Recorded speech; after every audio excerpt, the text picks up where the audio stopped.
The United States has become a colony and the metropolis is in Israel. I'm John, and as a geopolitical analyst for this show, I believe we are witnessing a controlled demolition of American sovereignty. And I'm Maya. As an economic analyst, I see a dying empire collapsing under the weight of its own incompetence. The question is whether it's a controlled demolition or just a chaotic, inevitable fall. Let's start with that massive claim from Cesar Vidal's latest analysis, the idea that the U.S. has effectively become a colony of Israel. He argues the Trump-Netanyahu alliance wasn't just a partnership, but a complete handover where American economic foundations were sacrificed for foreign interests. This has led to an instability we can physically see with massive gas lines for the first time in 4 decades. Right, but is the cause external malice or internal rot? Vidal is describing a metropolis-colony relationship where decisions in D.C. are just responses to a script written in Tel Aviv. But the gas lines, that could just as easily be the symptom of a pathetic, failing domestic infrastructure, a superpower that can't even keep its own gas stations running. It's a total reversal of the dynamic we've known, but maybe the enemy isn't a foreign power, but our own leadership's ineptitude. I don't see them as mutually exclusive. It's a heavy perspective on sovereignty or the complete lack thereof. When the lines at the gas pump look like the 1970s, while the stock market looks like the future, it's a clear sign that the nation's steering wheel is being held by hands outside its borders. And this isn't just about abstract politics. Vidal argues there's a specific mechanism of economic warfare at play involving the biggest names in finance. Okay, so let's get into those mechanics. He points to orchestrated energy shocks using conflicts in the Middle East, like the bombings causing acid rain in Tehran, to deliberately spike gas prices and drive global inflation. It's a playbook from 1973. But the real kicker is what he calls the private credit corralito.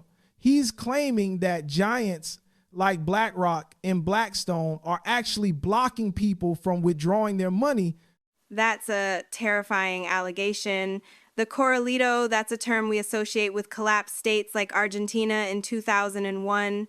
Applying it to the world's largest asset managers suggests the financial rot isn't just surface level, it's structural. They're locking the doors before anyone realizes the building is on fire. It points to a massive systemic liquidity crisis they are desperately trying to hide. Exactly. But look at the irony. These are the same entities profiting from the very energy crises they help manage and escalate. They create the chaos and then sell the solution. Well, it's the ultimate cynical business model, isn't it?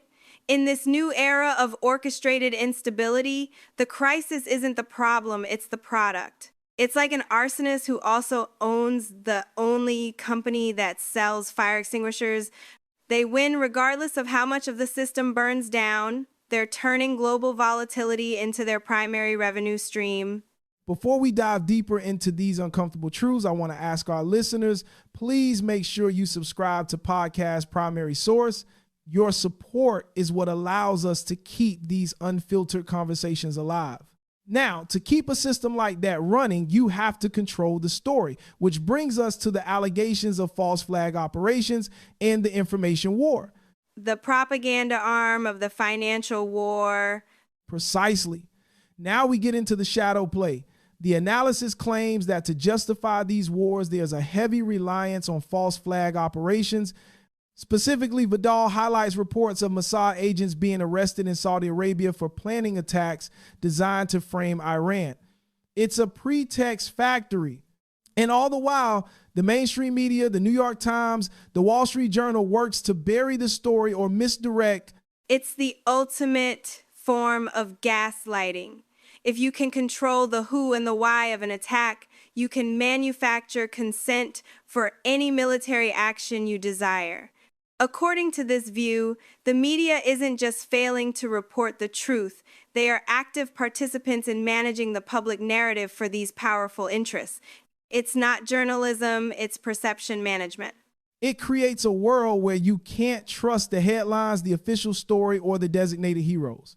In a world of such deep information control, the most dangerous weapon isn't the missile you see on the news, but the false flag event that starts the war you weren't supposed to question in the first place. So, to summarize, what we're looking at is a framework where America is essentially a subservient entity, its domestic stability sacrificed for foreign agendas. At the same time, we have what's being called a private credit corralito, where massive firms like BlackRock are allegedly freezing assets to hide a liquidity crisis. All of this is fueled by using energy as a weapon, with orchestrated price shocks designed to create chaos. And it's all held together by a war of information with alleged false flags and a compliant media ensuring no one questions the narrative. Which leaves us with the real questions. If these corralitos are real, what happens when the public finds out their money is trapped? And more urgently, with tensions this high, when do we expect the next false flag operation designed to drag us into an even bigger war? And is there anyone left to report on it honestly if it happens? The system seems designed to prevent us from ever knowing.